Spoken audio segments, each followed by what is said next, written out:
It's time. What's up, everybody? It is Sunday, 2 p.m. Eastern Standard Time. As always, I'm here with you live to do what we call the Write With Me series. We're going to be writing with me series.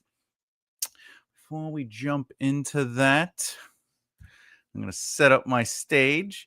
And all that I ask is that we wait a minute or two while other people kind of make their way into the room. As always. All right. So let's see. We're going to share the screen. Ooh. All right. Before we get into that, what is up? So, yeah, today is. Oh, hello. What is up, Nicole? Hello, hello, hello. Matthew says hello. As Emma calls it. The beard's name is Matthew. Yeah. How's it going? I was gonna have a cookie, but I don't think I can now. Anyway, welcome to Cole. Before we get started, we're just gonna wait for a couple more faces to join in. You know, we gotta. Hello, flowers. Welcome. Hola, como stai? As they say in Italiano, salve. Okay, or ciao, or hey. For anyone who's joining us for the first time or is watching this video as their first experience to the Write With Me series, what we do is we are writing a book from start to finish, conception to completion. I did not think about this story beforehand, nor do I think about the story during the week. It is a real-time experience where I show you on the screen as per this, okay? I show you what I'm doing every step of the way, from outlining to you name it, the writing of the prose. We're even going to go over editing when the time comes. But we are going one step at a time. So every Sunday, 2 p.m. Eastern Standard Time, we write and I explain. In the process, you can ask any questions either on what I am doing, why am I doing it, or you could talk about your own stories, elevate one another in the audience, and ask questions because I am a literary person, right? So I a developmental editor and also I teach writing. I teach writing. Also, the cat might join us today. She is up and running around. She's doing the zoomies, as they call it. If you're lucky, you might even get some singing. I guess we should get right into it. We're at 4 viewers. Let me get a little sippity do. I have some Pepsi today, but it is Diet Pepsi, not Diet Cherry Pepsi. They don't have any for the last 3 or 4 weeks. I'm getting disturbed with this. Oof. I'm not a fan of that. I'm not a fan of that flavor, but I need it. I'm addicted to the caffeine. All right, so where did we last leave off? Let's get into that a little bit. So we had already done brainstorming. We've done character arcs, and we did the short form. We are in an extended outline and zero draft. And if I remember correctly, we are on chapter, I think 7 or 8. Oh, we're on 9?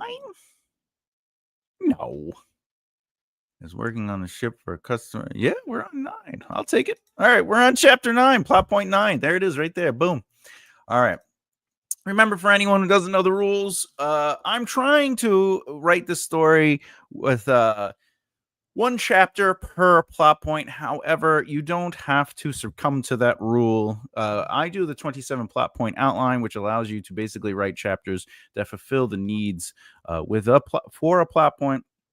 But I'm just trying to give myself some exercise tools, things to work on. However, it's also to teach you, the author, the writers out there, that you don't have to succumb to the rigidness of what an outline might appear to be. There's a lot more fluidity to it. So our goal is to start by allowing every plot point to just be a chapter. But if it turns out that we need to create a full chapter for the exploration of a scene, a beat, an emotional truth, whatever the case may be, you have to let yourself do it. But it's always good to challenge yourself as well. And also, I don't normally write in science fiction, and this book is in science fiction. It'll also be in first person. It will be in past tense. I've already made that choice. I'm not going to sit here and try to figure out present tense. Not that I can't write in present tense. I'm just saying Who wants to when they're Thomas J. Bellezza? This guy. All right. I mean, who doesn't want to? Okay. So let's do it. What is this? You're probably asking what's going on. All right. Well, this is plot point 9. The Nueve. I know 2. I know. 2 is doing the crying.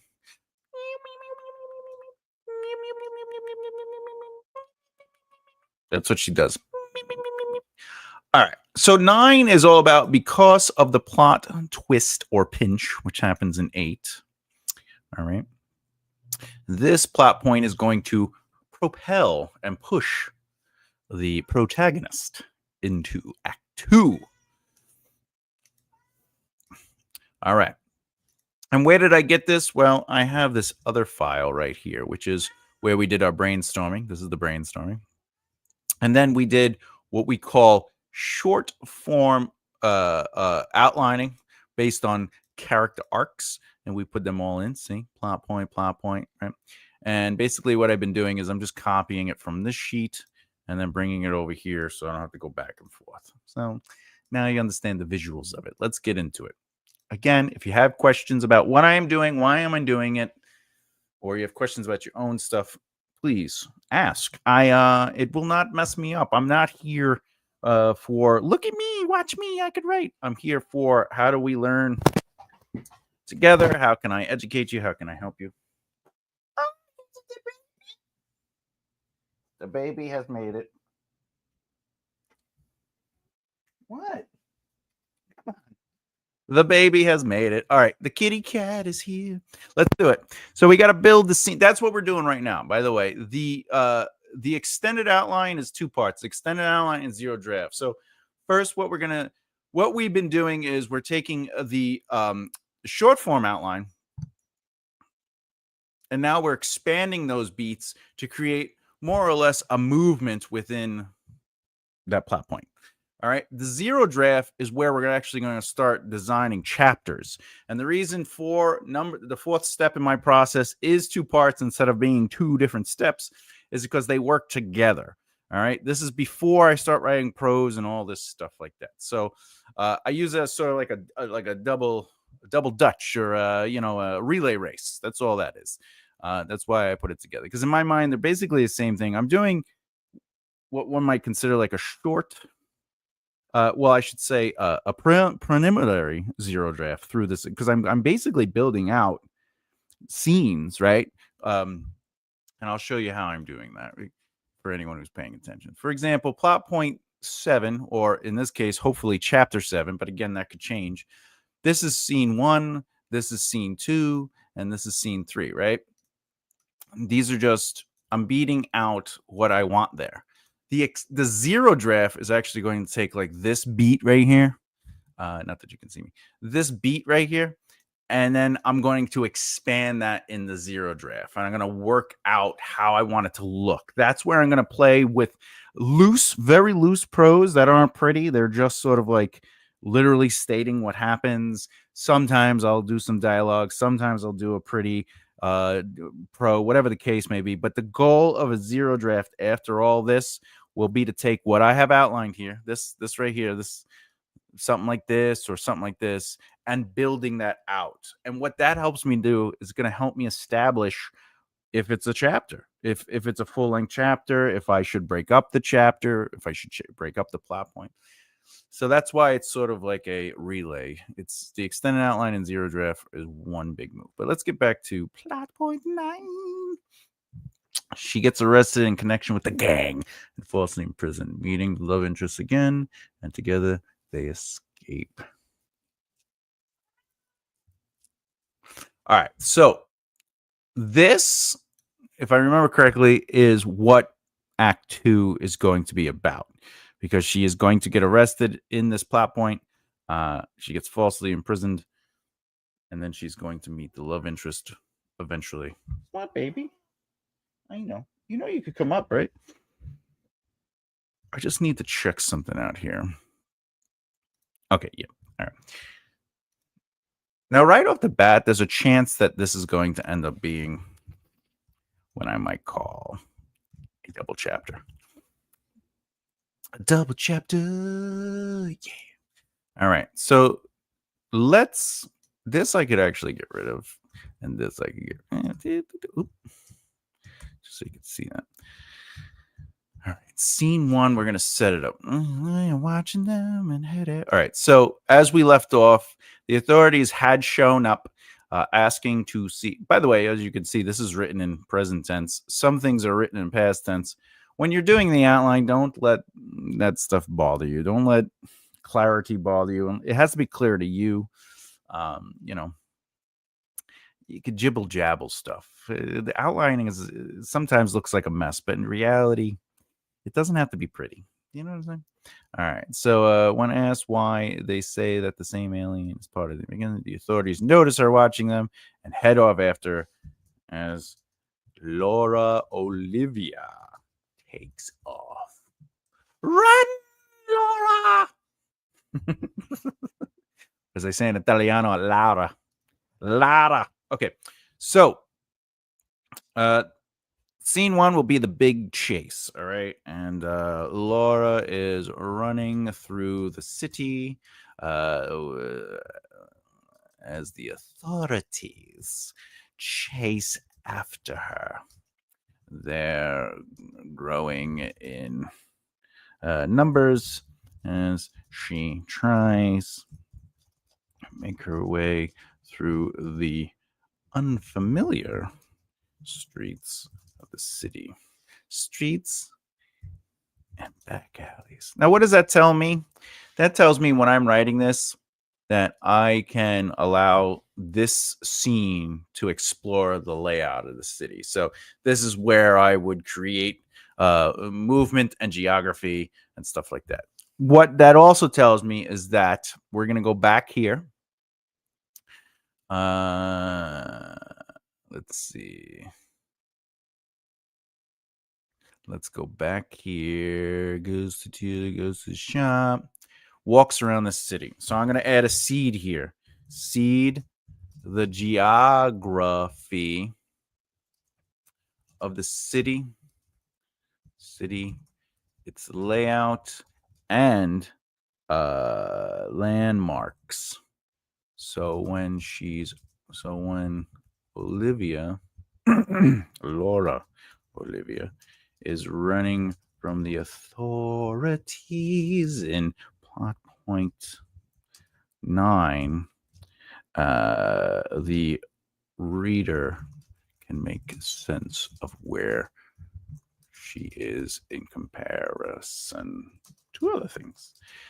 Why is that important? Well, for a few reasons. It's not important in the sense like, oh, hey, she has to know, the reader needs to know all this logical stuff and blah, blah, blah. It's just the more familiar a reader is with something, the less they have to think about it. If anyone watched the video from yesterday with the logical narrative movement, part of that, again, what makes it a quote unquote fast read, not a fast pace, but a fast read, is the less the brain has to think about something and connect the dots, the smoother the experience is for them. So the quicker the brain can just latch on to the reality of it, the logical narrative reality of it, right? Creates that movement. So by seeding certain things, you're taking away the learning curve, but you're also avoiding massive exposition by doing what? By slowly seeding it a little bit at a time. So we're also going to, all right, let's see. Laura needs to make a list of plots. All right. Okay, so that's plot 6. Working on a ship because my cousin both which takes off. I want to do another little bit. I'm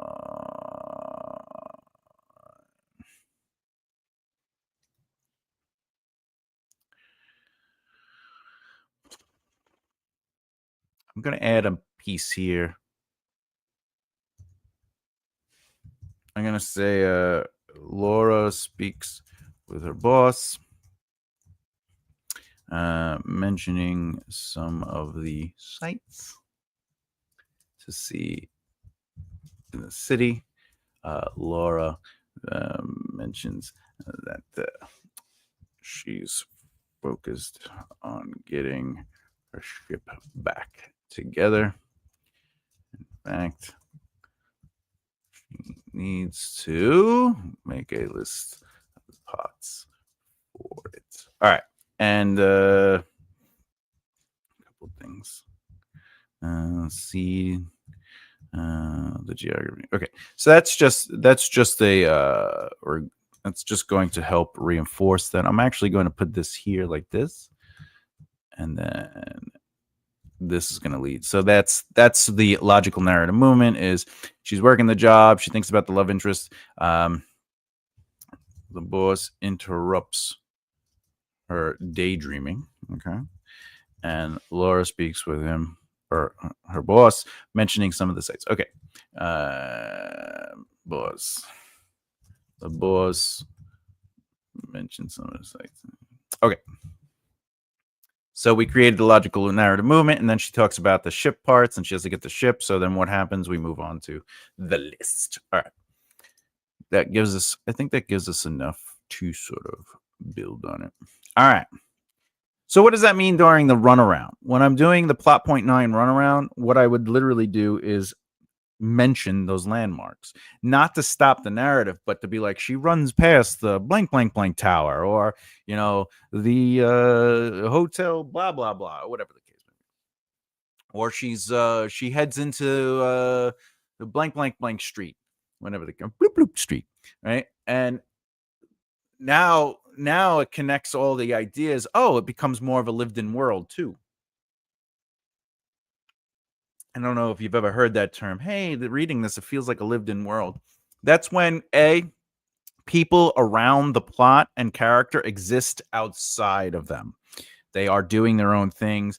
It doesn't necessarily fulfill movement of the plot, but it just adds to the world, right? So that's part of world building, is the lived-in element. The other aspect of lived-in is that things exist beyond that moment. So if you talk about a planet that they never visit, that sort of creates a lived-in world. Hello, Cindy. Hola. Welcome to the party. Yeah. Welcome to the party. Yeah. Another element of lived-in is the cultural or history of a people. Not directly stated in exposition, but lived through. So, for example, if you have a character named right, and they have a faith in blue, blue, blah, blah, right, and before they eat, they go, oh, to haha, bloom party, and then they take a sip, right, like that's their like quick prayer to food. That becomes a lived. That's extremely exaggerated explanation, but but the blue blues need it. But that is a form of lived-in world, when there are little tiny touches like that in your narratives, when people just do things because it's just part of who they are, their history, and the culture of those worlds. So that's definitely very helpful. All right, so the second beat to this is obviously going to be the conflict. So I like the first scene to set up.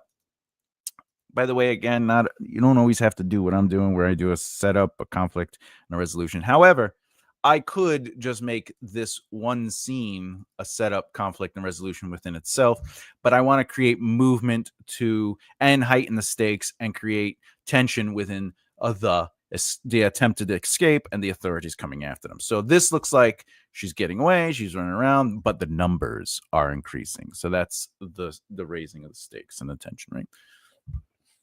All right.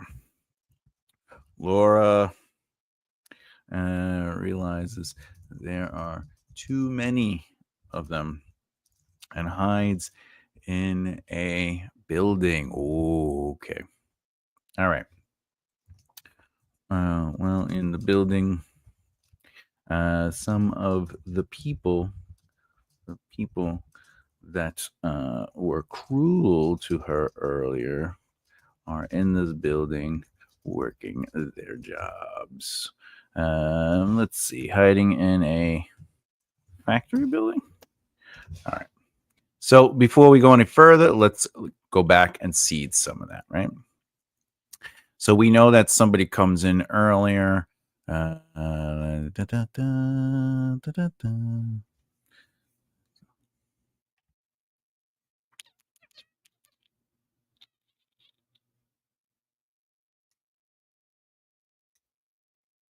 Mm-hmm. Okay. Howdy! What is up? Welcome to the show. It is Sunday as always. What I'm doing right now, because you're just jumping in, is I'm trying to seed the cruelty of people, which is sort of kind of here. They say no hiring, especially okay. These are the cruel people working in the factory building that come up later when Laura Olivia is trying to hide from the authorities. Okay. Boop. Son of a bitch. Do you read? I started singing. That's why I said it. Do you reread all of this before you start your editions so that you know where to seed something? No. No, I don't. What I do is I basically, if you were here at the beginning, you would have saw that I looked at what plot point 9 needed to be, and then I went back to this and I looked at that. I have a pretty good memory per se, but when it came to this, where like I wanted to do geography, I just knew that there's moments where she's walking around. So I was like, oh, let me just find that. So I just scrolled up until I saw what I needed to. And then I was like, oh, let me add it to plot point 6. I think I did a little bit to 7 too. Yeah, I did a little bit to 7. It's, it's either going to be there, or it's not. So like if I see something that I need to plot the seed, I just scroll up and look for it. I don't really put a lot of, I'm not going to read everything. My brain will go crazy. If I ever get to the point though, I do read, like if I have to like be like, what is it? But I would do that probably at the end, like when I'm done with this, like I did with the character arcs during those videos. I basically finished writing out the character arcs, and then I just went back to the beginning and just highlighted what was hopefully there. Not that I would highlight again for this, but what I would do is like a read through, and I'd make sure everything made logical sense in the grand scheme of things. But as far as starting when I sit back down, I don't read a lot.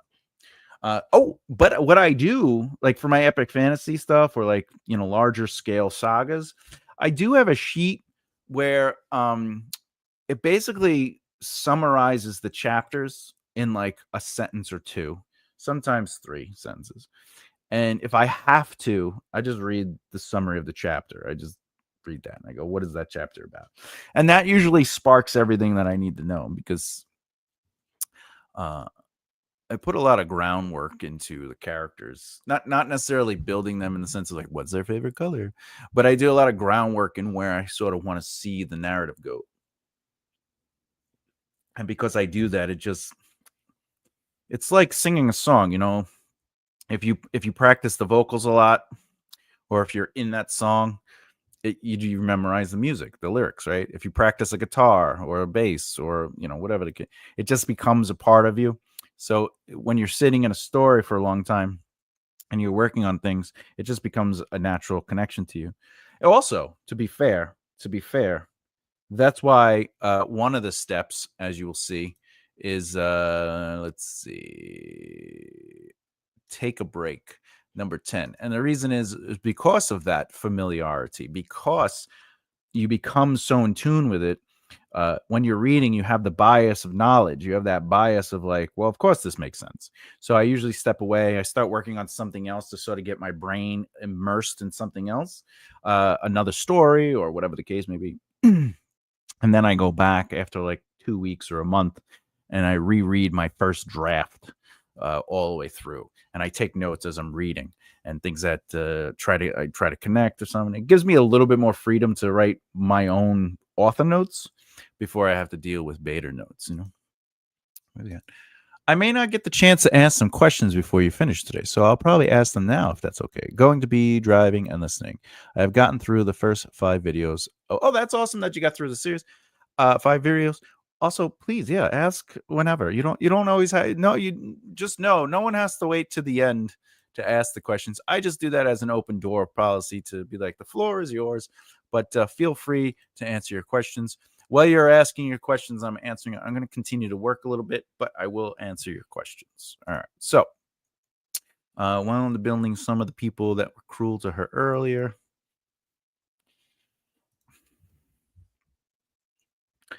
Laura is trying to avoid both the cruel people and the authorities moving around the factory building. All right. So, what does that do? That is what's increasing the stakes. The numbers are increasing, so that's stakes and tension. And then, of course, she's being surrounded. Well, not that the cruel people are looking for her, but they are there. And we know that there's a chance because they have a bias towards her that they may indeed give her up. What would warrant more than 3 acts in a novel? Author choice. That's it. Comes down to what you're comfortable with. For example, if you look at the whatchamacallit, the 21, the 27 plot point outline. Okay. I'll show you real quick. If you look at the 27 plot point outline here, right, there are technically 3 acts: Act 1, Act 2, Act 3, right? But if you look even closer, there are 9 sections. So that's section 1, section 2, section 3, 4, 5, 6, 7, and 8, and 9. And what does that mean? It means you could have a 9 act story. And why is that a 9-act story? Well, the first act would be primarily the ordinary world, where you handle designing the ordinary world, creating the inciting incident, and working on the protagonist. So there's a video I did about the 27 plot points and how, like, there's a rhythm of 3, where there's 3 acts, but each act has 3 sections, which is a setup, a conflict, and a resolution. Then each section has 3 plot points, which is a setup, conflict, and resolution, right? So it does create that natural rhythm of movement, which allows you to almost look at each section as its own 3-act, right? Within the larger scale narrative, creating that kind of flow movement. If you're writing screenplays, however, on the other hand, if you're writing television, especially back when like ABC and you had commercials, you would use a 6-act structure. So there would be like sort of like a tag, not a tag, a teaser at the beginning, like a coda teaser, where it like sets up whatever the episode is, like on a situational cop show. They would show up and then they get oh, so and so was dead, right? And then it goes to the first commercial. Then they come back and now we're technically in Act 1, right? Like we are setting up the parameters of everything and you're exploring it. Then there's another commercial. And then there's Act 3. And Act 3 sort of elevates it, and now it pushes. This is now technically Act 2, but it's the first half. And then there's a commercial, and then they come back, and now they're in Act 4, which is really just Act 2B. And then there's a commercial, and then they come back, and now you're at Act 5, which is really just Act 3A. And then finally, there's one more commercial. If you're looking at a more like a 22-minute, which is really a half-hour, 3-camera sitcom or something like that, you might look at it like in 4 acts. So you'd have like Act 1, 2A, 2B, and then you'd have Act 3. The other thing they do, though, in especially television, is they have like your A plot, your B plot, and your C plot. If they have enough time, they'll do the C plot. But A plot is like, what is the main movement? So in a book, you could look at it that way too. If it works to just be like, well, A plot is going to be the whole thing, so I'm just going to focus on breaking that up into these beats. That works too. It literally comes down to you as the author. How do you want to focus on things? I know I'm doing a 3-act structure even right now with the science fiction, but that doesn't mean I'm not looking at, say, this in the same way that I look at the rhythm. So when I focused on these 3 plot points, I look at them as this is setting something up, this is challenging it, and this is resolving it. And now I go into another movement, and this sets it up, this challenges it, and then this is the resolution. And I just keep doing that. I keep creating that rhythm. So even though I'm working in a 3-act structure, I still look at every section as its own micro stories, as much as I look as an act as a micro story. We could even go, even if we look at what we're working on right now,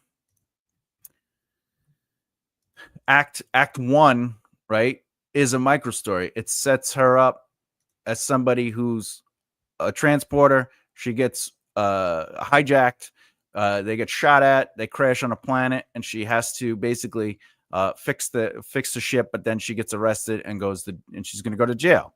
So Act 2 is now going to take us into jail, which is it's now its own story, right? So that's sort of how I look at it. I try not to give myself a rigid, it's 3 acts. Do I have to make my chapters long when I outline my story? Oh, by the way, hello, Hannah. So the way I think this question is coming off, do I have to make chapters long when I outline my story? Do you have to put a lot of stuff into your chapters when you're outlining? And the answer is, what I would do is, instead of looking at it as chapters, I know I'm looking at it as chapters here.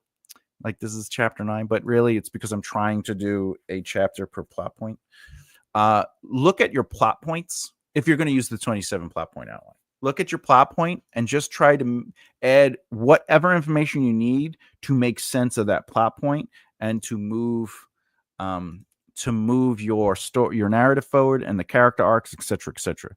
Once you get to the next stage, when you start kind of designing your chapters based on the information and creating scenes and stuff like that, that's when you'll start seeing what chapters are long and what chapters are short. So to answer your question quickly, do I have to make chapters long when I outline my story? No. What you're doing is you're creating information, and then you're organizing that information, and then the chapters will be as long as they need to be. Right now, sometimes people say, well, you don't want your chapter to be 5,000 to 7,000 words. Well, that's correct. So if that's the case, you got to see where the real truth of the chapter begins, middle, and ends, and then figure out where you need to break it up. Because there are like movements to chapters. I hope that helps. How often should I subplot be mentioned? Oh, how often should a subplot be mentioned? Sorry, my dyslexia. Just as pinch points or once each act. All right, so the pinch points, if you're referring to a twist or a pinch that comes at plot point 8, and also comes at like plot point, what's the other one? Plot point 20. Yeah, plot point 20 and plot point 21. Those have a very specific purpose. So I may be confusing the pinch point part of your question, but the first part, how often should a subplot be mentioned? As often as needed to make sense of its movement. If it is a major subplot, meaning like it's important to the character, you want to mention it as much as possible, but seeding helps you kind of spread things out. So you're not necessarily just creating a moment where like you do heavy lifting. If I were you, I would take whatever is the character arc and just break it up into the plot points. The main plot needs to be in every single plot point. The subplots can be broken up into groups of plot points, into smaller moments. So it really just comes down to your desire as an author, to where you want to build a subplot. For example, I want subplot C to have a little bit more attention, so I have to add a little bit more. That's really the truth of the matter. Like I had a character in the first book that started off sort of as like an aside, almost like interludes. And I realized that they were so important, not only to that the first book, but to the overall saga, that I began realizing that maybe this POV book needs to have 2 POV protagonists. And I just started slowly building on this character. And that created some really exciting chapters that a lot of the beta readers ended up saying that they love, that it contrasts so well with the other story, because one story is very like emotional, and then the other story is very kind of lively and attractive. When it comes to a subplot, I have a character named Zoliva, and guided by eagles. Zoliva, guided by eagles. And I really love that character. But she was presented sort of as a periphery, like she wasn't really a part of the main story. She was there, but she wasn't like driving it. So in my head, I knew I wanted to give her a little bit more love. So I just added her to scenes, and really that becomes the choice. So when it comes down to it, it's always about the author's choice. All right. It's what you want, how much you want to give to something. If it's a subplot where you're like, it's going to come and go, you do what you have to do. But the more you want people to connect with it, the more you have to add. I think my brain was trying to lock me into the 3-act format, since that is what is displayed on your worksheet. Yeah, that's fair. That's very fair. Yeah. So, but again, remember, when you're looking at the 27 plot point, there are so many different ways you could approach it. Again, you could approach it like a 3-act. You could approach it like a 9-act. But you could look at each act like 2 parts, part A, part B. So now you have a 6-act, version. And you could the 27 plot point works that way. You're basically, I'll show you. So if you're looking at, I'm going to back up a little bit. So what would be Act 1A? That would lead up to plot point 5 like that. That's technically what the first half of Act 1 would be. And then the second half would be plot 6 to plot 9. And that's your second act, quote unquote. And now you get to this part, and this will go to 14. And now that's Act 3, technically, right? So you could break it up however you want. It's up to you as the author to figure out what works best for you for rhythm and movement within your narrative. Remember, everything is a tool, not necessarily a restriction. It's all there to help you, and then you have to figure out what works best for you. Thank you for clearing that up for me to avoid that problem. Yeah, anytime. Again, I used to get stuck with that kind of thinking too. Because you learn a rule, you learn a tool, and the brain just gets stuck in these like, well, this is the rule, so how do I can't do anything else? And it's like, well, maybe you can. Maybe you could try something, and there's no harm in trying stuff, except for crack cocaine. Don't try crack cocaine. Just, not that I have, but I would avoid.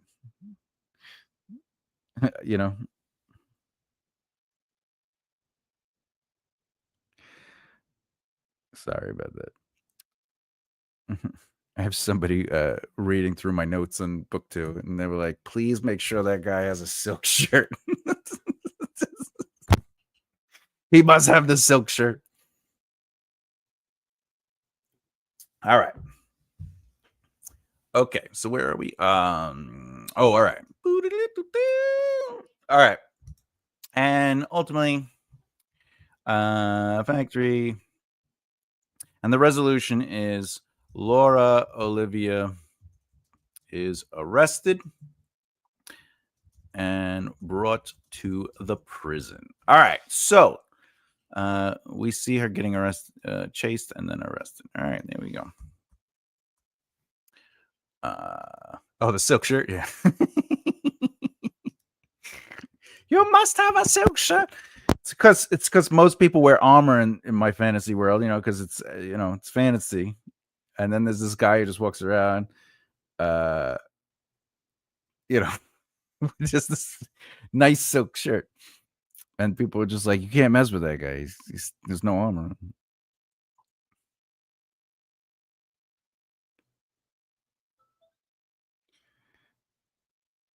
All right. They're saying that guy's dressed like a badass. All right. All right. So Laura Olivia is arrested and brought to the prison. So this is where my brain is already doing the heavy lifting, where she's getting situated in prison. So do I want to Do I want to show like the case, like she's arrested and right? So to get around that, I could either just bypass it because like is this a court drama? Am I writing a court drama? No, right? So I could either just bypass it or I could do some world building. And I think I'm going to do that. So what's going to happen is we're going to add this little detail. She is being held here while the case is brought against her to be tried. Okay. Now, why is that important? Because we need to have logical narrative movement. We have to make sense of things. You can't just have things happen. But how does this help us now with the future of Act 2? Because remember, Laura is let go. She's released from the prison, right? And that's because she's going to help bring in the gang leader, right? Later on in Act 2. And then she's released. So this sort of gives a little weight to, where am I going? This gives a little weight to her being in prison in a sense that she's actually there because they're holding her until while the case is being brought against her to be tried. So now it adds a little bit more quote unquote realism to the unreal world that is fantasy and science fiction. Laura Olivia is arrested and brought to prison. Oh, by the way, the other heavy lifting is that I know that there's a chance that this beat right here will probably end up being its own chapter because I could really utilize this as a chance to show her being brought to the prison and thrown into the prison. And that's an opportunity. So I'm actually going to write that as a note, potentially. This will potentially become its own chapter showing Laura being brought to the prison and set up in the prison before the next chapter where she's getting situated in the prison. However, this might be an Act 2 chapter that fits in a plot point 10. Okay. Why did I do that? Because if I'm going to make the prison the new world, there's a chance that because we're seeing her being processed into the prison, that would be technically New World. Now that I'm even thinking about it, I'm just going to bring this here. And we're going to add, boop. We're going to add some stuff to Dales. We're going to add some stuff to Dales. We're going to add some stuff to Dales. Oh, it's, and prison. I can't spell. All right. Boop. Was it 443? All right, so there we go. This is technically Act 1. We have concluded Act 1. I'm pretty excited about that.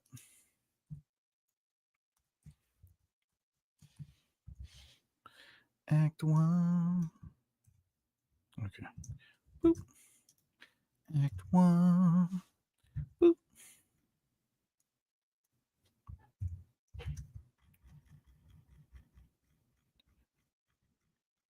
Right. Oh.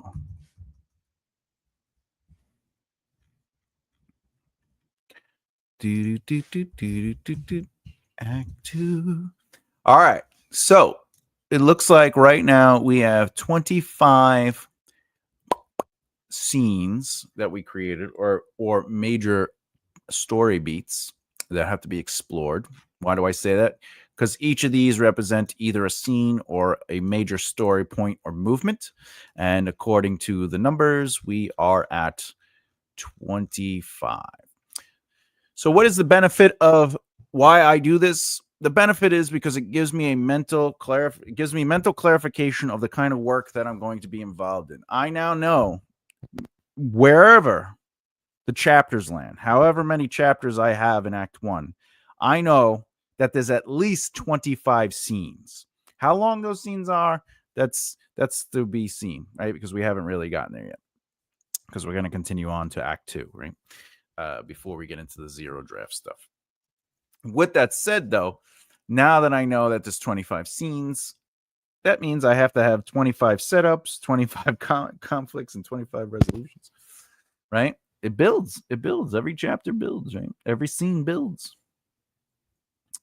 But the other thing I like about this is if we look at it, it's pretty fun to see like how it starts off where she's delivering items back to her home planet. She hangs out with her family. The next thing you know, she's hijacked. The next thing you know, she's in space with these thieves, this gang, and the next thing you know, she's almost killed. The next thing you know, the plane crashes. Next thing you know, she's on another planet trying to get a job to fix her ship. The next thing you know, her ship's being confiscated, the one that she hasn't paid off. Next thing you know, she's arrested. Right? So, what does that tell us? By looking at this outline, we are seeing a clear escalation of stakes and tension. She starts out with her normal life. I am transported. I hang out with my family. Then she gets hijacked. Stakes risen. She's in space dealing with the ship destroyed. Stake risen, because if the ship blows up, they die in space. They crash on a planet. Stakes risen. The ship crashed. She can't just go home now. So this is one of the parts that I really like about outlining, because now I can look at the looseness of it and still be like, oh, it is escalating slowly but surely. How do you know when you're done adding new ideas to a story? I don't. No. The clearest form of the thing that would be the clearest sense that you are done is that it makes sense. If it doesn't make sense, then you still have work to do. What does that mean, Thomas? All right. It means that things aren't connecting. It means that there's not a clear cause and effect. It means that there isn't a natural setup, conflict, resolution. It means that character arcs aren't being earned. It means that you haven't seeded enough information for information, details, or revelations to be earned. It means that the unfolding of a potential foreshadowing has not been foreshadowed. So you have to answer those questions to yourself. And if you can answer those questions with yes, I've done all of it, then you no longer have to add to your story in the sense. Because that's really, and really what I should say is plot, right? You're right. You have to make sure every element of the plot works. As far as story goes, because again, I look at narrative as plot, and story. Plot is what needs to happen no matter what. Story is how it unfolds through the emotional experiences and choices of your characters. When it comes to story, that's going to be during the writing process. And that's a whole other thing where basically I know I'm done with the quote unquote story when I feel I can see and experience the environment, the atmosphere, and what characters are going through. If I feel myself emotionally moved by what's going on, then I know I'm doing my job. So all those things relate to when I know I don't need to add anything else. Also, you do need to be firmly confident in that decision too, or you can turn into. I have a buddy who is probably one of the greatest musicians, guitarists in the world. Terrible writer, great, can't compose music per se, but they can play anything. And it took them 25 years to record their first album. And the reason is because they kept just every time they finished recording it at a studio, they were like, I'm going to go to another studio and have them rework it. And we're going to record new parts. And I'm going to have someone else come in and play this part. And I'm going to rework that solo. And then it turned into they literally, and I'm not making this up, open up a business to have a music studio that led to them buying equipment for recording themselves. So they had their own studio as well within the music studio. And there's going to be a point where your perfectionism or you have to start making choices at some point. For me, it's if I'm not asking the questions of like, does this make sense? What's you have to have a confidence in that. You have to know that things are connecting. And as you can even see, even working on this right now, I went back and I think I did 3 seeds, right? I did the 2 spots of the environment, and I did one of the cruel people. So as you're developing each plot point, you're going to have to go back and add stuff, but eventually you're not going to. There's going to literally be a certain point where you're not adding anymore. You're just not. Like nothing is compelling you to do that. And that is a great indicator that you're done.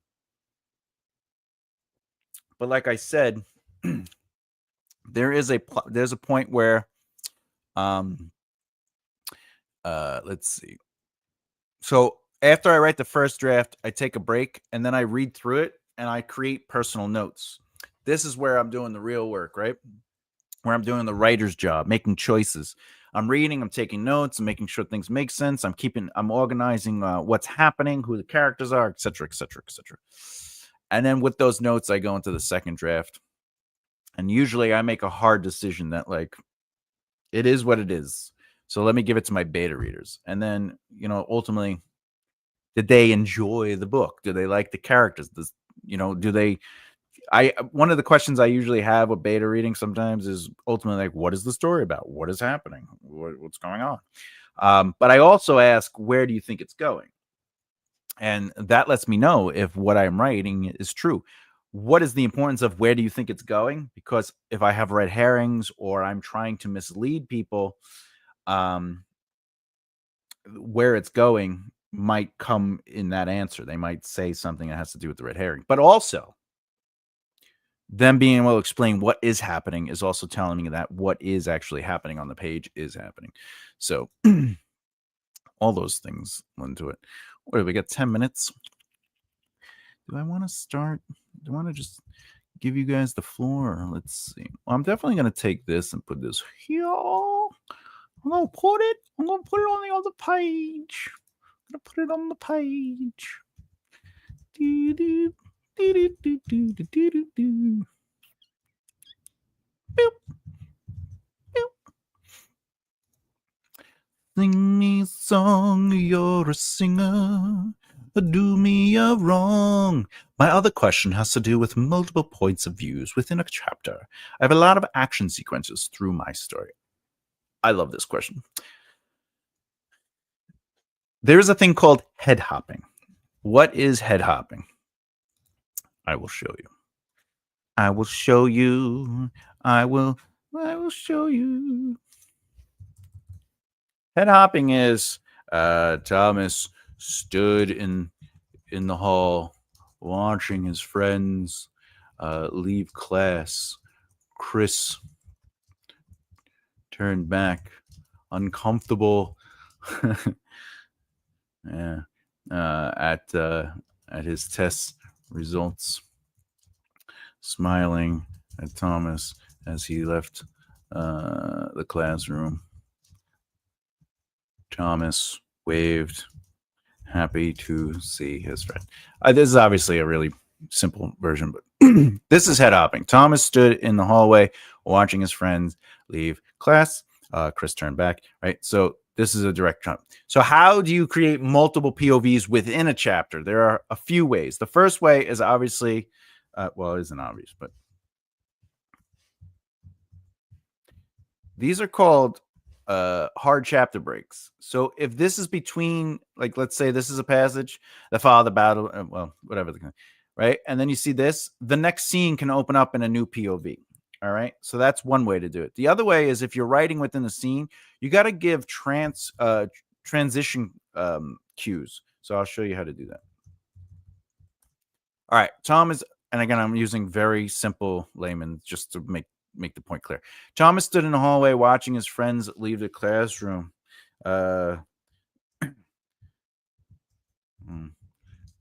Again, his eyes caught sight of Chris, his head down, and walking slowly from the room. Okay.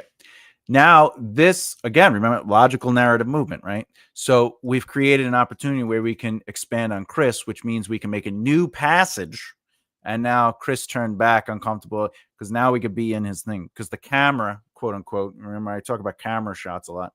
The camera has turned to Chris, but only because Thomas, I wouldn't write his eyes caught sight, but as an example, the indicator is that Thomas is seeing Chris doing something.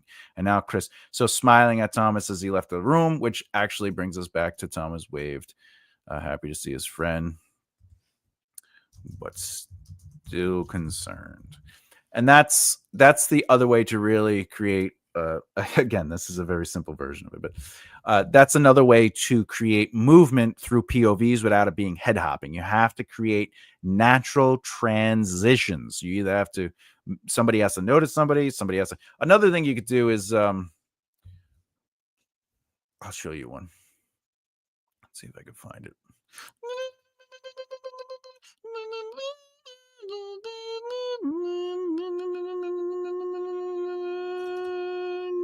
Where is it? Give me a second. I did an example that I usually send to people because it's just a nice little, like, you know, it's a nice little writing exercise. It's a writing exercise. Oh wait, it's probably gonna be here. I did it as a way to show transition. You need to show transition. So, you know, I'll answer your other questions in a second. I just various writing. Isn't it? No. Merchandising. You know what? I might not be able to find it. And that sucks. Maybe I have it here.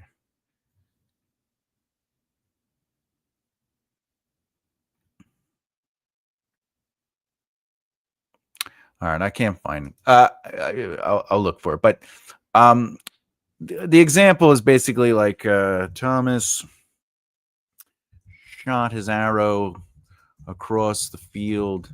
It flew with a quick rip through the air, right? It landed, again, this is very simple. It landed near Chris's feet as he, all right, it landed near Chris's feet as he jumped onto another soldier. Chris pounded the man, punching him in the face over and over again. All right. I'm just using that as an example. So what is the transition? The transition for the POV is Thomas shot the arrow and it ripped through the air. It landed near Chris's feet as he jumped onto another soldier. And now the next passage has the freedom of the logical narrative movement to jump into the POV of Chris. You have a couple other questions here. I hope that actually helped. Not all my characters are within view of each other during these sequences, so I change point of views to pick up in other rooms where.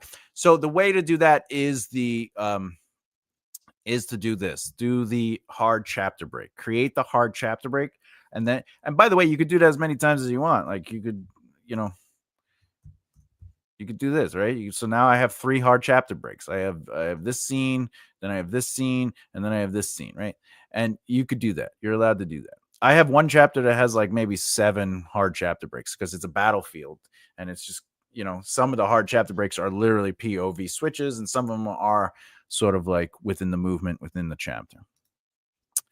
Will this make it more difficult or easier when writing those types of things? No. As long as you do the transitions or the hard chapter breaks, it'll be good. But you also have to give indicators. The transition indicators is what's going to make it a smooth. Because remember, your reader can't think. Not that you should be writing for a dumb audience, as they say, but they can't think. The more they think, the longer it takes them to understand what's going on, which means it takes them longer to get into the moment, which means confusion. So if you're writing multiple characters, these avid readers know that this is a transition, right? So if you start off with the new scene with a name, or even if it's like running across the field on his horse, Thomas, whatever. Thomas shot his arrow. It flew, right? So as long as you, within the first sentence, indicate who it is, then it pulls you in. So I hope that helps. I hope that helps. Oh, it's an hour. We're an hour in. All right. So what I'm going to do next week is I'm going to try to get to plot. I'm going to try to do plot point 10. Plot point 10 is pretty big though, but I think I could get 11 and 12. I think I could do 10, 11, and 12. I think I can. I think next week I could definitely do 10, 11, and 12. I think I'm going to try to do that. I'm pretty excited, though. How's everyone feel about the story so far, the narrative? Do you like how Act 1 is working out? Did you like where it went to? Did you like the process in which I was using? Do you have questions about the process? Does it make sense? Do you see how I'm creating cause and effect? Do you see? I'm giving it to the audience. Getting some feedback on what I've been showing and teaching, etc., etc. More importantly, do you have any questions about the whole thing? And it is officially 3:00 Eastern Standard Time, so the floor is the audience's. Feel free to ask.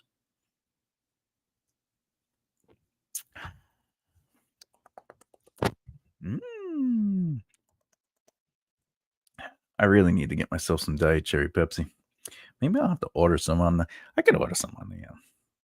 What do you call it? The internet? I hear that's like a new thing.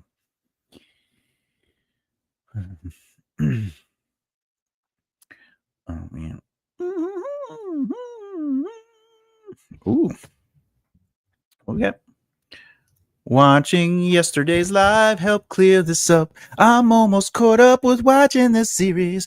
That's awesome that the support of watching the other videos and that they actually are helping and or at least have the information that is interesting for you to partake in. That means a lot to me. So first off, thank you so much for giving me that time. I know that time is precious, so much love. Thank you. And it's great that you're catching up on the series. And yeah, yesterday I had a lot of fun with the logical narrative movement video. I love talking about this. That's one of the moments in like when I'm doing like a teaching class at the library or whatever the case, they lean in. They're like, oh, because like they're just like, oh, that makes, because once you see it, it makes sense, you know. I have been a busy bee typing. I have been a busy typing bee today. Have completed up to plot point 21. That's Act 3. With some ideas that came out of the woodwork. It feels totally manageable and not overwhelming this way. That makes me super happy for you, Flowers. Not only am I excited that you are that far into your narrative, but that the process has helped you tackle the approach. A follow-up question. Are you doing the broad stroke ideas for the plot points and then working on expanding them like we've been doing? Or have you taken some of the ideas and sort of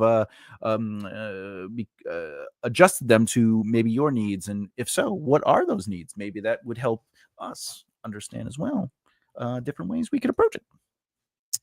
Cindy, I wish I could be here every week. I wish you could too, really. I love the support. I love that I can have I that I'm familiar with your names and that like I get to build relationships with you this way and the community. So that's exciting for me. Because what is life without connection? What is life without people? You know, it gets pretty boring. Way to go, Flowers! Yeah. Oh, you know what? Do do do do do do do do. That earned a Kiss song. And yes, that makes me happy. I'm glad. I'm glad that you're doing it, the broad strokes and stuff like that. I'm getting through it.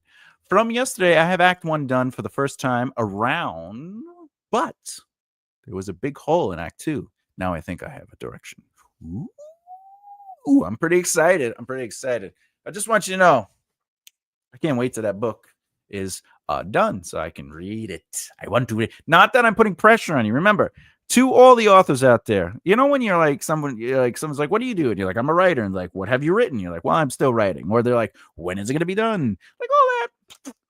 Don't even acknowledge it. Don't worry about that kind of pressure. You write at your speed. Finished products don't make you a writer. Writing makes you a writer. All right. I wish I could be here every week. DK Cook, I wish you could be here every week too. When I see your name, I'm like, oh, because I get excited when I recognize, when I'm like, oh my god. So very cool, very cool. But by the way, DK, when you do make it, I'm super happy that you're here. So no pressure on, I'm not like, I do not judge. I'm just super happy. All right. No pressure then. Yeah, no pressure. Just hurry. Take your time. Just hurry up, as they say. Take your time. Just hurry up. Don't be late. Congratulations, flowers. Right? I'm so excited for her. It's really good. Really good. Grazie. Grazie mille. Or that's just grazie. Grazie. Gracias. Merci. Danke. Thank you for clearing things up so much where my brain tries to lock me into a format. I know. And yeah. So I'm glad that if anything, you're able to break some of those habits that have frustrated you in the past. And we're here together. We're working through it together. And I've been where you've been. I've been stuck in what I would consider the misconception of outlining, which is the rigidness of it, the fear of being trapped inside this thing.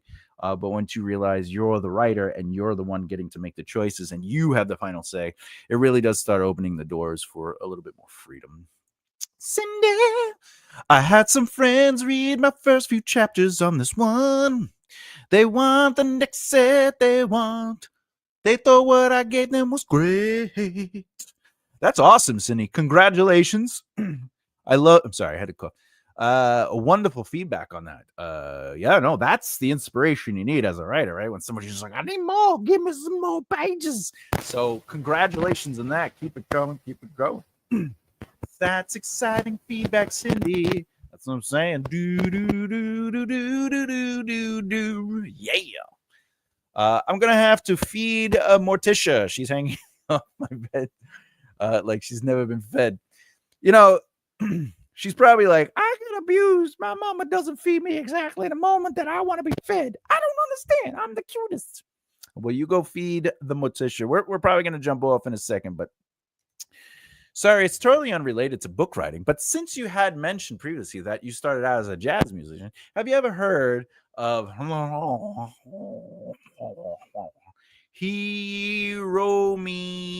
Uehara vampire? I have not. Oh, she's 45. Oh wow, she grew up around the same time I did. Look at that. She's a pianist, Japanese jazz composer. She is on my saved. I will check that out. I will check her out. I'm gonna check her out. Let me put her in my folders for go through later. Boop. All right, vampire. I'm a vampire. Meow, meow. I love music in general, so we'll see where that goes. Woo! We gotta see.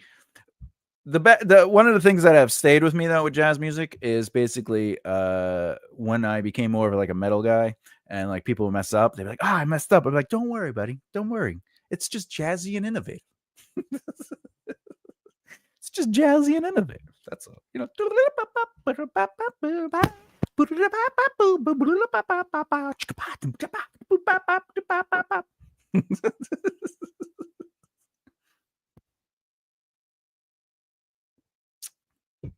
times.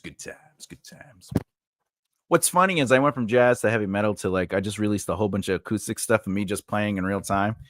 And my friends are like, "Why didn't you record it nicely and do it instead of just recording it with your phone?" I go, "Because who cares?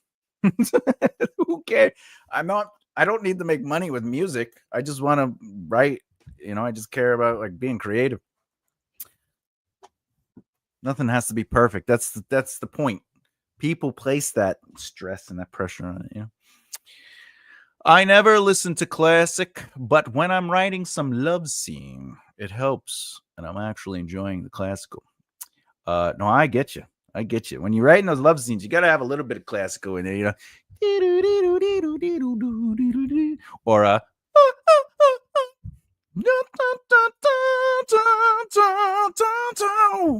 Carl, you know, get some Carl in there. Megadeth had jazz trained musicians as well. That's true. Dave Mustaine, you know, he's a pretty good guitarist. I'm just saying, you know. You take a mortal man and you put him in control. I got into watching a video of a fellow playing the cello. First of all, I love the rhyme on that, and thought, wow, yeah, right. Like the classical players, the way they move around. You know, what's really exciting. I know it sounds crazy, but I think they're a quartet, and they just play like Star Wars music. And it sounds good. Sometimes they do like heavy metal. I can't remember the name. Wish I could remember his name. Look, sometimes we forget, right? 110. How are we doing? That's not bad. All right. I'm going to start doing the stuff, but if you have questions, feel free to ask me. For anyone who's made it this far and you've been watching the videos and you haven't done so already, please subscribe, hit the bell icon so you don't miss out. And of course, remember, every like, comment, and share helps grow this channel. We are so close to 4,000 watch hours. That would help the channel in ways I can't even express. I do have the memberships, but I don't really. If you pay for it, you don't pay for it. No judgment. I'm not really pushing. I don't need the money. I mean, I have the options. I put it up there. I have. But anyway. Anyway, the real support is just please just share and comment and like. Trust me, it's worth more than you can imagine. It's worth more than you can imagine. I know, like when people just jump in and they're just like, "What is this guy? Isn't this a writing channel?" That's the writing we did today. And I'm just sitting here singing. Anyway, Mr. Number Ocho, who just jumped in. If you have any questions about writing, this is where I give the live to the table, to the floor, and allow the writers and authors to ask questions about writing. Since the number went up, I am a developmental editor and a writing teacher. So it's like asking an expert, a professional in real time, and it costs $0. I'm going to have a cookie soon. Can't believe it's 3:15. All right, that was ADHD. If anyone ever wants to know what it looks like, that's what it looks like. I saw cookies and I'm like, man, I want a cookie. And then I went over here and I saw the clock and I'm like, oh, it's 3:15. And that's okay.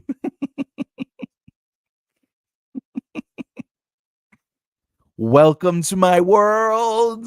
It gets crazy every day. Anyway. All right. Well, I'm glad we had some fun today. I think we learned a little bit about ourselves and one another. By the way, I love seeing the celebration of other people's accomplishments. That means that is absolutely the power of the internet and community, is just celebrating the victories of other authors and stuff like that. So that's really good. I've read about theme being important for a book. It is. I found a website with 200 of them and went through and picked the ones that might relate to my book and wrote a paragraph, helped settle character.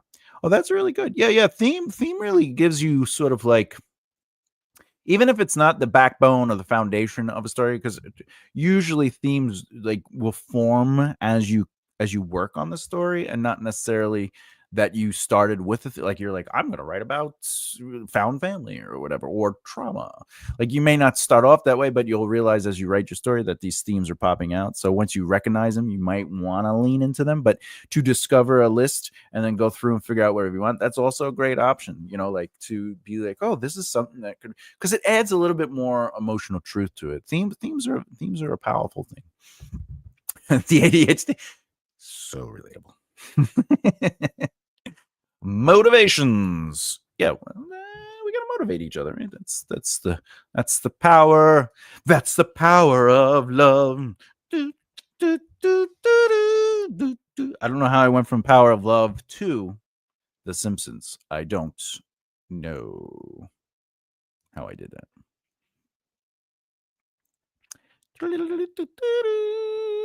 What's going on here? All right. So, with all that said, by the way, if anyone wants to, feel free to follow me on the social medias. If you don't know what my website is, it's very simple. I have a really funny website that's been with me since, I don't know, 2007, I think.